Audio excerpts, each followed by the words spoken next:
Hi, I'm Gaia Melikian, and I have the pleasure to be here with the talented, of course, handsome and charming, but always down to earth, Mr. Josh Duhamel. Ladies and gentlemen, this is Gaia. And this is Josh Duhamel. We're going to talk about Josh's new movie, Lost in the Sun, available at a Redbox location nearest you on December 29th. First of all, Josh, congratulations on this great new project. Thank you very much. Yeah, I mean, it's truly a touching story. I really enjoyed watching it. It's certainly different than any role you've ever played before, I think. I mean, the character is just such a dark, brooding, disturbed, completely messed up type of a human being, right? But you did such an amazing job. And it's definitely a transformation from what you've done. And I'm telling you, mark my words, people are going to want to see more of that. First of all, thank you for all that. That's I really did love this story. I read this story probably 3 years ago, and Trey and I sort of worked over a period of 2 years to finally get it made. And here we are a year later, with our movie. Like I mentioned before, I really liked how dark and creepy this character was. So when you get such a role, how do you prepare for such a mindset? Like, how do you go there? Because I'm just dark and creepy by nature. I was very close to this story and what made this guy tick. Trey and I talked a lot about what it was that, what my reasoning was for what he did, right, and why he did it. And I didn't want it to be like, oh, he's a criminal, so that's the way he behaves. No, there's a reason why these guys behave that way. Right. They don't choose this life, usually. I mean, some people, are addicted to the thrill and the adrenaline rush of, breaking the law. But I don't think that's this guy. I just think that I likened him to a coyote in a lot of ways, and that he just does what he has to do to get to the next day. It was just survival. It's just survival. Yeah. It's desperation. It's getting through it and just hopefully finding some peace at the end of it all. And to follow that question, how did you at the same time manage to make him somewhat likable?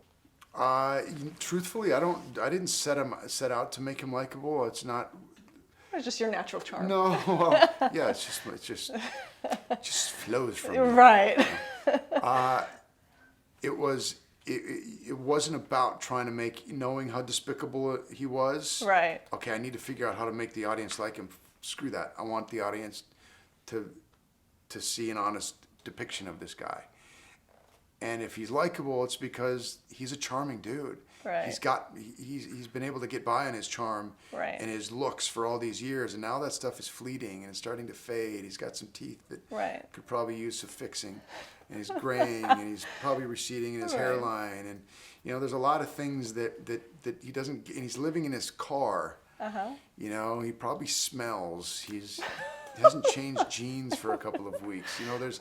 Right. This guy, he's desperate to get past this phase. So when you're reading a script, any script, right? Somebody hands it to you. Do you look for specific things in the script or in the character that you'd potentially play? Yeah, I mean, absolutely. You read it, you're like, first of all, how is this a story that I want to be a part of? Is it something that I think is fun and cool? Right. Is it new in some way? Is it a new opportunity for me to do something I haven't done? But first and foremost, is the story great? And I can usually tell if I start a script and I just go all the way through it and read it. And it engages me from the beginning. I put it down every 10 minutes and it's like, okay, I got to finish this. That's not a good sign. Flag. You never know until I read it. I can't explain what moves me. I mean, sometimes things speak to me. I'm like, I'm about to start a movie in 2 weeks that my manager and agent were like, I don't know about this one. It's too dark and twisted. It's like, I was like, and I read it, I was like, I'm absolutely doing this. Yeah. And they don't know what moves me, but I feel like I had to do it. Right. And I can't describe why. Yeah. Something new, something ticks inside of you, and it creates that passion. You're like, I want to do this. Makes sense. Yeah. On that note, we were just talking about, has that changed for you over time? Has it evolved what you look for, or is it just continuously if something strikes you and you just go for it? Well, in the beginning, you just try to get whatever you can to break into the business. And, and I never take for granted the fact that I get to work. And I always feel like maybe this is the last time I'll ever work. So that's why I get everything I have every time. It's now about just doing things that inspire me. Okay. Imagine you have an entire day all to yourself, anywhere on the face of this planet. Where would you be? and what would you be doing? A day by myself? Yeah. Josh, me time. You know, I really love beaches in Mexico. Mm-hmm. Pretty much tropical places anywhere where I can maybe golf a little bit, read a little bit, swim in the surf a little bit, a couple shots of tequila later on in the day. That just sounds really good. I need a vacation. My wife and I keep talking. We need to go someplace like far away and just.